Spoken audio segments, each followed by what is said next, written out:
All right, Steve, I mentioned the video that you did. I just want to play it for people because I don't even think I can do it justice. Let's play Steve's video out in Chicago doing his public service for the Democrats. Hey, Steve Cortes here on the west side of Chicago, Democratic National Convention at United Center. The Democrats, of course, want open borders and want an endless stream of illegal migrants pouring into the United States. This is my new acquaintance, Edwin. Say hello. My name is Edwin. Nice to meet you. Edwin is from Venezuela. And we're going to take Edwin into the DNC so that he can meet the Democrats who want open borders. He should meet his new friends, hear the speakers, and learn about the Democratic Party. So, Edwin, let's head in, shall we? Excelente. Right. This is Edwin from Venezuela, migrant, invited in by the Democratic Party. He'd like to come into the Democratic Convention. You have to get your get some credentials. Yep, you have to go to Jackson. Yep. Wait, you mean he needs credentials and permission to come in? Yes. To get past the wall? Yes. Oh, it's like a border wall in a way, huh? Yeah. You have to have ID, credentials. He can come Okay, in. to come to the United States? No, to come Not to through come to the here. United States, okay, but No, to come to just the to Democratic come through Convention. here, baby. Okay, you believe in security. You believe in securing a boundary. Edwin can't come in. Without credentials. That's all I know. I commend you on guarding this border. You're doing it very effectively, folks. Good morning.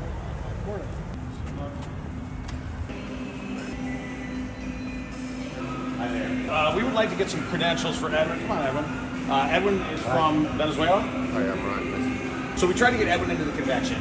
He's a migrant from Venezuela. No organization, just American. And he's a migrant from Venezuela. Wanted to get into the convention. We figured that they would love to have a migrant from Venezuela come in. They said we need to get credentials. So we're here to get the credentials. Okay. Has anyone filled out an application for him? So you have to. There's a process in the application. He didn't have that at the border. Okay. I have my own personal beliefs on this, but right now I'm serving his own custody. So I've asked him to turn the camera off. Just to be clear, we have been ejected from the DNC credentialing office because we're not permitted to be here. We don't have permission. We didn't go through the application process. It seems like the United States would use similar rules about crossing the U.S. border. DNC doesn't believe in that, but they do believe in it for their own convention. All right, Steve, tell me, just explain what, again, brilliant.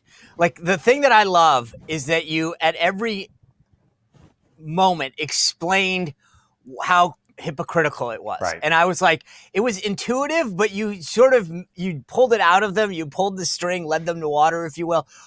Why did you do this? And how did you meet Edwin? I was like, dude, that was like, did he realize what was going on? Oh, totally. And by the way, we were totally transparent with Edwin.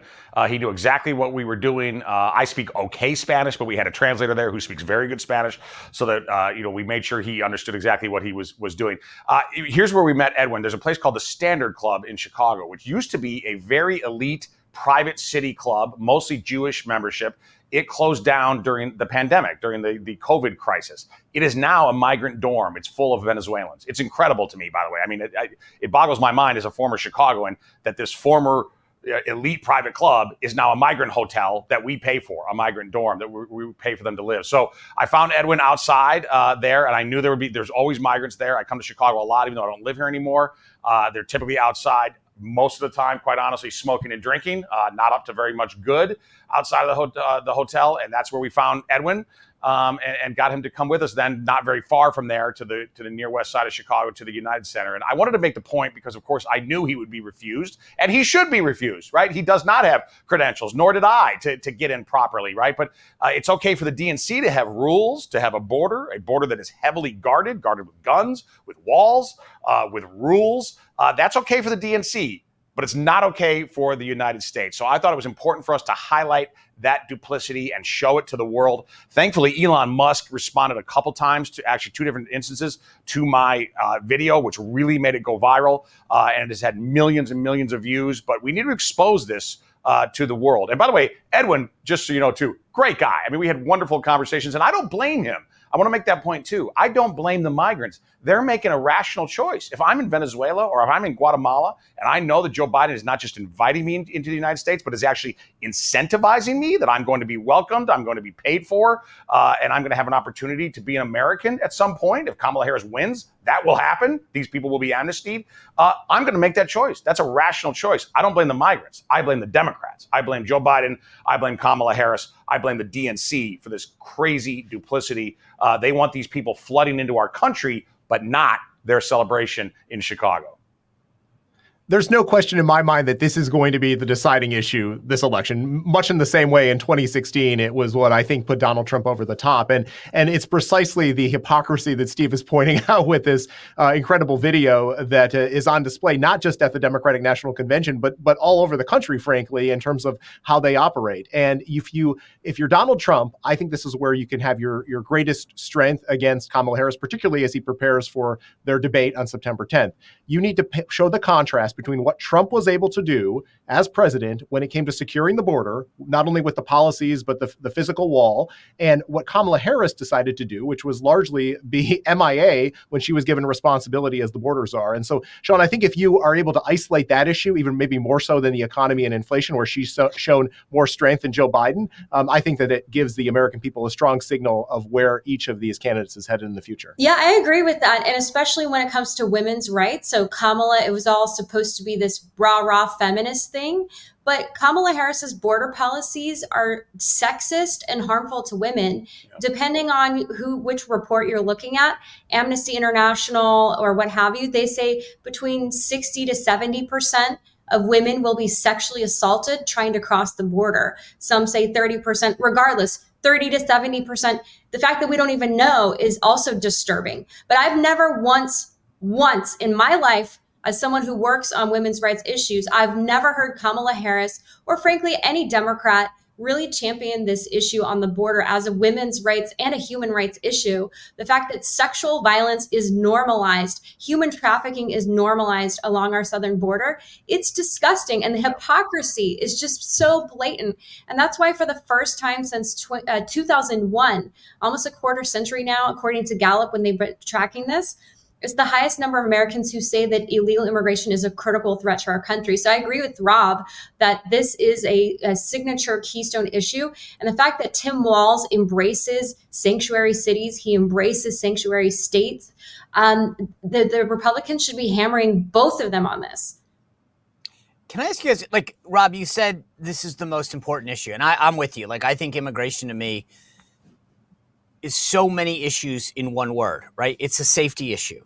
It's an economic issue. It's about drugs and families and community. I mean, like, there's so many things that stem from it that I think that you can message this in ways that move and persuade everybody. That being said, there is a discussion among a lot of folks about the best way, the most effective way to message against Kamala Harris, right? Is it an issue? Is it calling her a phony? Is it calling her a flip-flopper? Is it calling her a far-left, crazy San Francisco liberal? Because there's a difference. I think one of the things I always try to tell people in campaigns is ads aren't necessarily made to reassure people who are already supporting you. The ads and the messaging is to get those who aren't there over the top, right? So sometimes you'll see an ad and say, God, that doesn't move me. It's like, well, because you're already supporting Donald Trump. This is about getting that, 1, 2, 3% that we need to get 50 plus 1. That being said, let me just go around real quick. Like, Rob, do you believe that immigration is the most effective message against her? I do, because if you look at the economy and inflation, where Trump had a significant lead over Biden, particularly because he made the mistake of branding his policies Bidenomics, I feel like Harris doesn't necessarily carry all of that baggage. And she's adopted some of the same populist ideas that Trump and Vance are promoting. And so the one area where you have a clear contrast seems to be the border and immigration, which is why I think that that's where Trump should lean in. Okay. Carrie? Yeah, I mean, I think immigration is a top issue. I do think that when it comes to the economy, that people do vote with their pocketbooks. I think that's why you saw Trump putting a visual with a bunch of food from the grocery store. The fact that real incomes are down per family $2,100. This, people are less wealthy. We're more poor under Biden. And yes, we've got to eliminate any daylight between Kamala-nomics and Bidenomics. And that's where I think they should be really hammering on Kamala-nomics, because inflation overall is 20% since Biden took office, 20%. And then she's part of that. It's Biden-Harris. Steve, before I get to you, because you're the veteran of Trump 2016 and 2020, you know the media narrative. oh, he's got to stop the personal attacks. He's got to be more Right. policy focused. The president addressed that yesterday. I want to just play this for you because I got asked the other day when Obama went after him and someone goes, do you think Trump's going to respond? I was like, is that are you trying to screw with me? Because in 10 years, you don't think Trump's going to now respond. This is how he responded yesterday. Friggin' brilliant. Let's play, and then I want to get your take on it. Did you see Barack Hussein Obama last night? Take little shots. He was taking shots at your president. And so was Michelle. You know, they always say, sure, please stick to policy. Don't get personal. And yet they're getting personal all night long, these people. Do I still have to stick to policy? So, Steve, I mean, that's the fundamental question, right? They Right. get to call him names, make fun of him, and it's like, Donald Trump should be sticking to policy. I get it. I'm not saying like I did, but it's like, he's got a point. Why do I have to do this? Why do they get to make fun of me, call me names, mock me, and I'm supposed to just sit there and be like, the economic indicators are clear that da-da-da-da. I mean, it's like, that's not him. Yeah, listen, it's an important distinction because the Democrats clearly, and this is smart of them, right? They are very tactical. They're malevolent, but they're not dumb. Okay, our opponents, they know they can't run on the issues. They can't run on inflation, right? As Carrie was mentioned, they can't run on that. So what are they doing? They're running an emotion, quote, vibes election that we're going to make history and we're going to have the first black woman. She's going to be elected, right? That's what they're running on. They're running on an emotional appeal. And the Republicans should respond in part with emotion. Now, not only emotion, of course, we don't want to be the Democrats, but we should also respond with things that do pull at the heartstrings or at fear and at legitimate fear. And when it comes to the border, by the way, I think this is our most emotional argument. Right. Now, it's based on reason. It's based on policy, right? That the United States should have a sovereign and controlled border and that we have a right to filter who comes into this country. It's based on reason, but it's also very emotional, I think, for people to realize that this country's out of control, that we don't have a border and that you should not feel safe, right? So in other words, let's answer their emotion with our emotion. I think that's important. And I think a lot of us on the right, we want to believe that all these decisions are going to be made on sort of cost-benefit analyses, and we to our discredit, I think we don't pay enough attention to the emotional appeal that's important. The Democrats get that. We need to get it also, though, because we've got our emotional appeal, and again, I think it's mainly via immigration, which is one of the reasons that I pulled off this stunt at the DNC, right, to show to highlight their hypocrisy, their duplicity, and to highlight that look, this country right now. Our front door is wide open. We have no idea who's coming into this country. We know that we're paying for them, millions and millions of people. We need to emotionally appeal to the American people that this is not okay. It's not safe. It's not good for your security. It's not good for your prosperity. And if you like Donald Trump, this stops. Trump and Vance will stop. Well, if you enjoyed this content, make sure to like this video, subscribe, and click the notification bell to get more.